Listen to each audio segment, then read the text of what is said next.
What's up, everybody? This is MDP here to do another video, and this video is going to be called Daredevil Season 1 Episode 3 Review. I have a problem with this episode, and yeah, I haven't done one of these kind of videos in a long time. It's been a while since I've actually reviewed any television series. But yeah, the reason why I'm going to review this one episode as opposed to the first two is because I had a big problem with the way this episode played out. And there will be some spoilers, so if you haven't watched it, you might not want to watch this video. But let me first just say that I've pretty much enjoyed Daredevil Born Again up to this point. I will say it's lacking action. I thought it was going to be more action than maybe the original series on Netflix. But basically, so far, it's really been Matt Murdock Born Again. We saw Daredevil in the first episode, and that's been pretty much it. We 3 episodes in, and we only saw Daredevil one time in the first episode. No Daredevil since then that I can think of. And if it was so quick that I don't even remember it. Maybe there was some I don't remember any Daredevil except for season 1. Which brings me to another problem. Now, this is episode 1. Where Daredevil was fighting Bullseye. And the only reason I even knew it was Bullseye was because I had my captions on.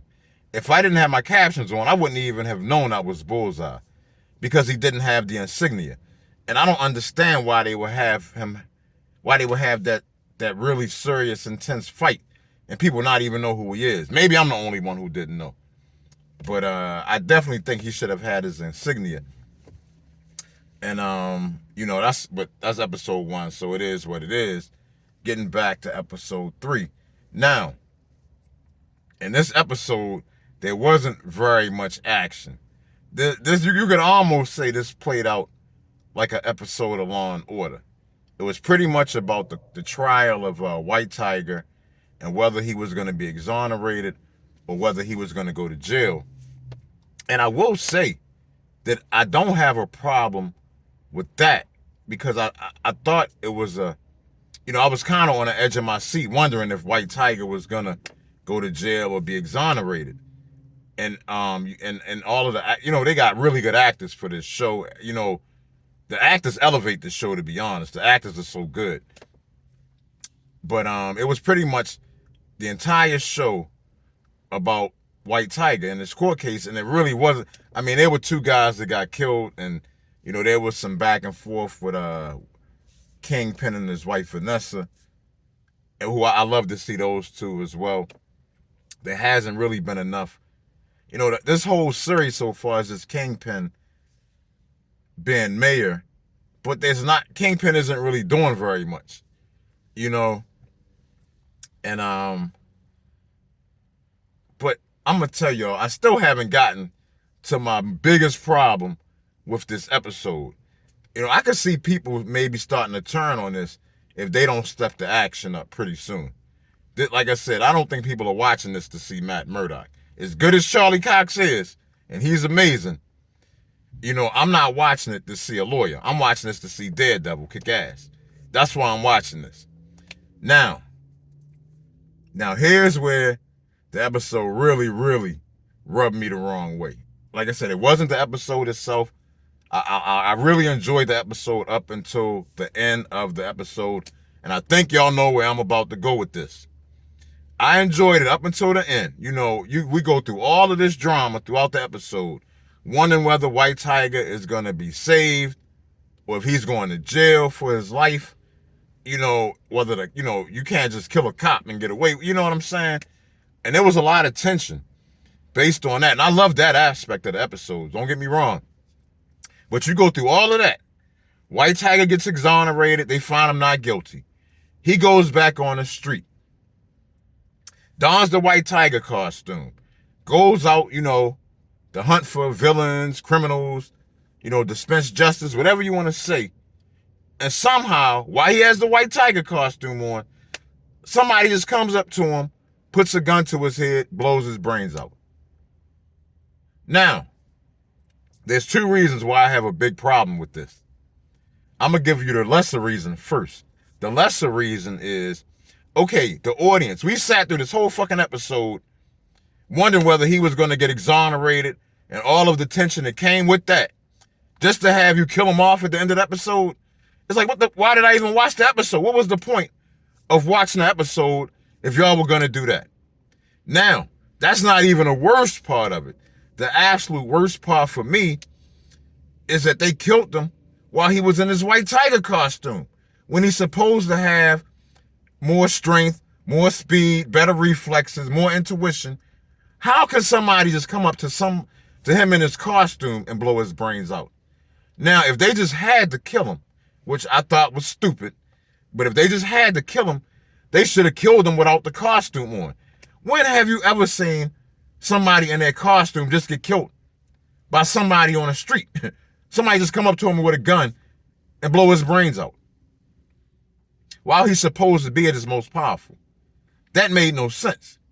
You never kill a hero while he's in costume, unless now if you're a powerful villain, that's one thing. But if you're just a human with a gun, that was bad in my opinion. That really, really rubbed me the wrong way. Now, if there is somebody that possibly could pull it off, it would be the guy who we seen at the end when his jacket opened and we saw the insignia on his shirt, which led us to believe that it was the Punisher that killed him. Now, what the Punisher probably could pull that off. But my problem with that is the Punisher doesn't kill heroes. You know what I'm saying? The Punisher kills criminals and bad people. He doesn't kill good people. Now, I'm not going to say he's above killing good people if they get in his way, but he's not on the street hunting good people. He's not a villain in that sense. He's a vigilante who takes the law into his own hands to kill criminals. So either A, that wasn't the real Punisher that did that, which is going to be problematic, because who else could have pulled that off? They better really have something good that come in episode 4. Or B, wait a minute, okay, either A, it wasn't the Punisher, or B, it was the Punisher that did it, and, you know, he's going to have a hell of a reason why he did it, because otherwise it makes no sense for the Punisher to have killed White Tiger, which is going to be problematic. I feel like they just wrote themselves into a bad spot by the way they ended episode 3. Like I said, having somebody kill White Tiger with a gun, just walk up to him and shoot him. I can see if they use like some superpowers on him, but just walk up to him with a gun and blow his brains out. You know, that just was bad. And then, like I said, if it was the Punisher, why would the Punisher have done that? Now, if it wasn't the Punisher, who was it? But it feels like it's going to be problematic. Now, you know, who knows? Maybe White Tiger has some things that he was doing. I don't know. But if that's the case, then he should have never been exonerated. That should have came out during the court case. So either way, the whole thing is problematic to me. Like, we'll know when we see episode 4.